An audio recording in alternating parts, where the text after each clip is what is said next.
All right, I got a few more questions here I'm going to try and get to, and I actually had the same question twice from two different users about Live View Boost. And I'll read the one here. This one from Rika and one from Ron, and I'll read the one from Rick. It says, when you're in manual mode, I see your display going lighter or darker when you change your settings. I love the idea of more control, but my M10 display doesn't change whatsoever, which makes it very difficult to learn lighting. Am I missing something? So as I mentioned in the beginning, this is about Live View Boost, and by default, your camera has Live View Boost turned on for manual mode, and you just need to turn it off. And the reason what Live View Boost does is it basically normalizes the exposure on the back of the screen when you're in manual mode, because it doesn't know what exposure you're going to end up with when you're changing your settings. It's typically used when you're in very dark situations, very bright situations, or if you're using flash. Those are the kind of things you want to have Live View Boost turned on, because the final exposure is going to be very different than the settings that you use for manual mode. But if you're just shooting a normal light, right, and you want to practice with manual mode and see the exposure, what you see is what you get. All you have to do is turn Live View Boost off. But there are some limitations, and I'll talk about that. But let me show you the settings first. So basically, what the problem is, I'm in manual mode right now, and if I increase my shutter speed, the image should be getting darker in the live view, but it's not, right? And if you look at the EV meter, right now it's telling me I'm 3 stops underexposed. And if I take a picture, I can see that it's 3 stops underexposed after I take the picture, but not while I'm looking at the live view.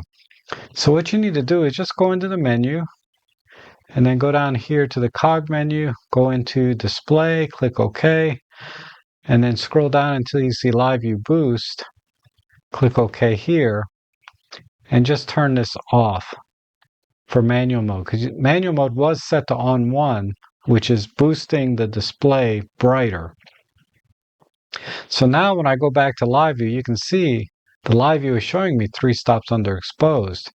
And if I want to brighten the image, you can see the live view is getting brighter. Now I'm back to a normal exposure. Or I can continue to slow my shutter speed, and you can see it's getting brighter and brighter and brighter like that.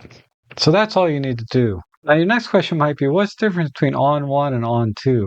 Well, basically ON1 is used sort of like a normal lighting. Maybe you're in a studio and it's not too dark or not too bright. It's going to normalize the exposure to 0 EV in the live view, and then the final picture you take could be very different from that. But it's basically for normal lighting, maybe even low lighting. Now, ON2 is basically the same thing. It tries to normalize the exposure in the live view or EVF, so that the exposure doesn't change as you're making different settings. However, it's used specifically when it's very dark out and very dark scenes where it's so dark it's hard to see everything that might be in the frame. So ON2 has to brighten the image quite a bit more to bring it back to that normalized exposure that you would see in the live view. So it's easier to demonstrate than to explain it, so I'll just show you real quick. All right, so right now live view is turned off, and you can see that the exposure is 2 stops overexposed here. And if I turn Live View Boost on to say ON1, it normalizes the exposure. If I change this to ON2, you can see it does the same thing. It normalizes the exposure. All right, now let me turn off the lights and give it a second. And you can see that ON2 is brightening the image quite a bit so that we're back to what we see as a normal exposure. Again, this is not the image the picture that it can take. It's going to be very dark, but it brightens the image so that you can compose your scene in the virtual darkness. Now let me change this back to ON1, and the camera reaction is very, very slow now because it's working hard to brighten that image. But I'm going to change this to ON1. Now you can see that we haven't changed our exposure, but the live view ON1 is not able to brighten the image enough to give us a normal looking exposure. It's just too dark. And I'll change this back to ON2.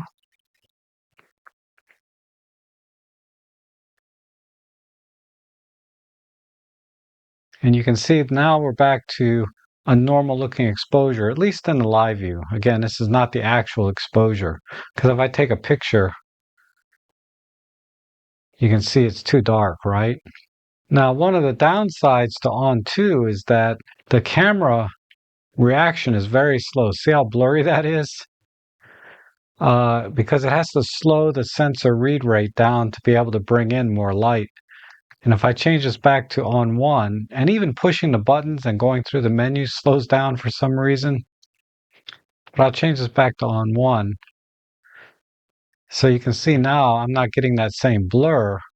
The camera is still very responsive. So ON1 I would typically use indoors or in a studio when I'm doing flash photography, and the final exposure is not going to be anything like what I see in the live view anyway.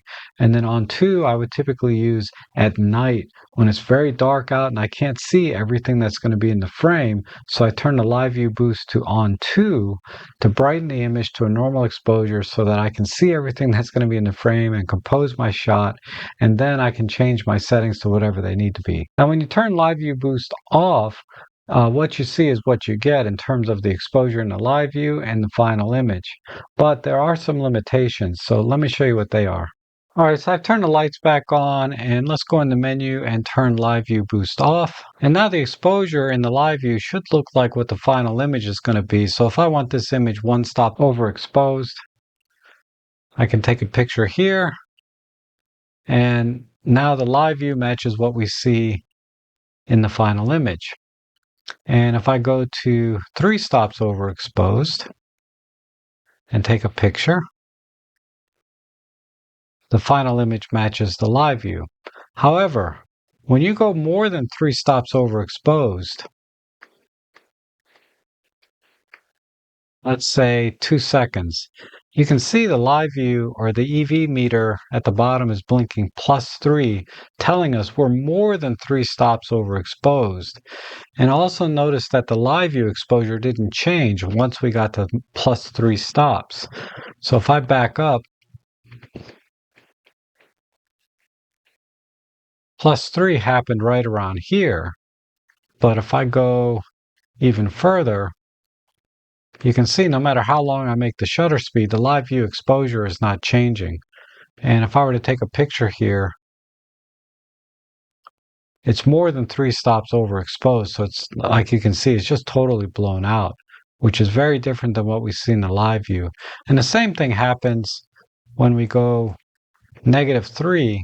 We're at -3 stops, and you can still see a little bit of the flower. But even if I go all the way to 1/8,000th, 1/6400th, and I take a picture, you can see it's pitch black because it's way underexposed versus what we see in the live view. So don't rely on the live view if you see the EV meter blinking ±3 stops, because it's no longer showing you the final exposure. And then another situation where live view may not reflect the final exposure is in very, very low light. Basically, there's just not enough light reaching the sensor to brighten the image on the live view screen. So that's why they created ON1 and ON2 to bring the exposure up bright enough so that you can see what you're composing. So I hope that all made sense, and if anyone else has any other questions, just leave them in the comments below, and I'll always do my best to answer them.